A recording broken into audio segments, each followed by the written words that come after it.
Hey guys, welcome back. In last video I told you about DHCP protocol. Today I'm gonna explain DNS protocol.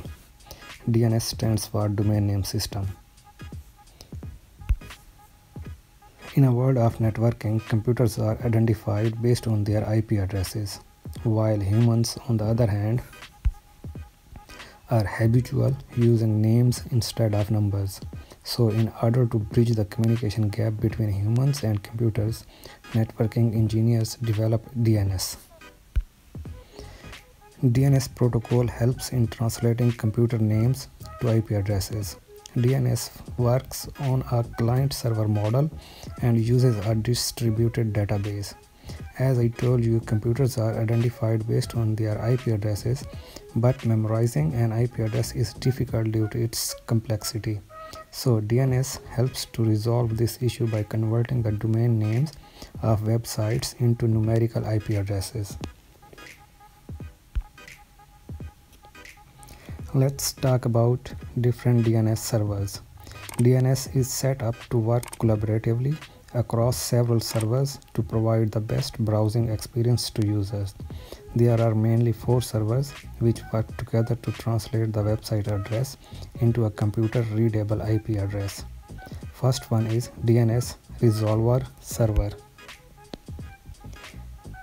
When our computer wants to find the IP address associated with a domain name, it first makes its request to a recursive DNS server, also known as recursive resolver.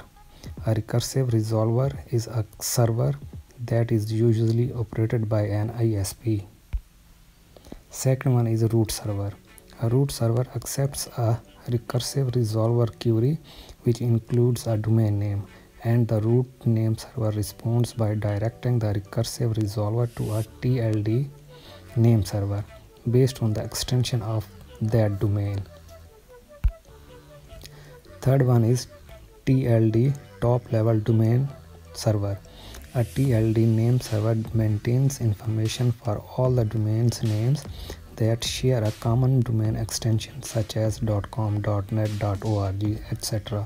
For example, a .com TLD name server contains information for every website that ends in .com.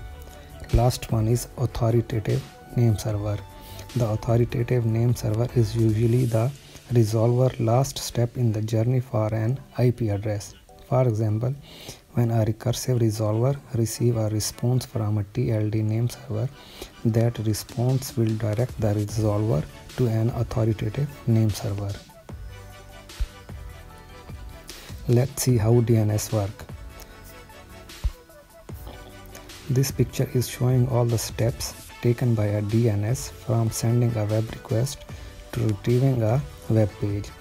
Let's break it down into further details.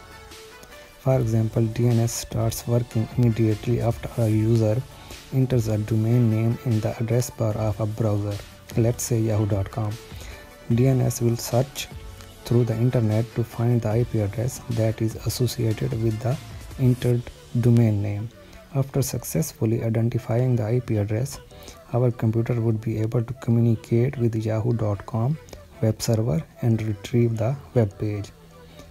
If the requested IP address is not found in its database, then it contacts to other servers. The DNS resolver is the first point of contact who does most of the process in translating a domain name to an IP address. It receives the DNS query of yahoo.com and acts like a client to query the 3 other DNS servers.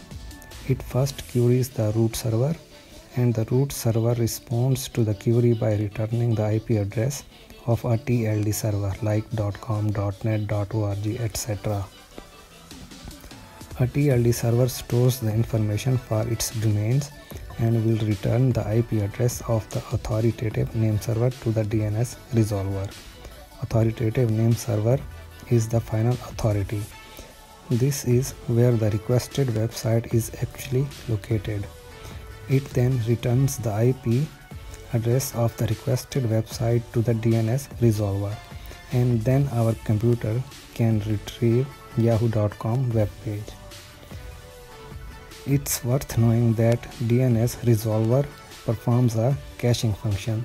The purpose of doing so is that in case the user requests for the same domain name again, it can immediately direct the user to the right web server without having to do the entire process of translating that domain name again. Let's talk about the advantages. DNS facilitates internet access.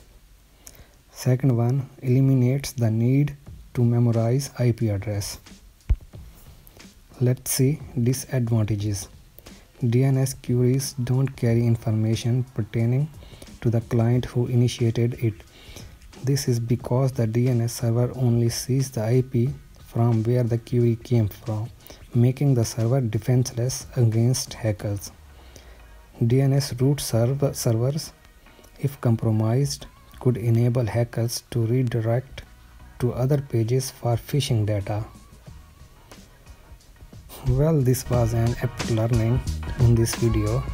So before we end up today's video, if you have any question regarding today's video, leave a comment under the video and also subscribe to my channel if you want to stay updated with information technology.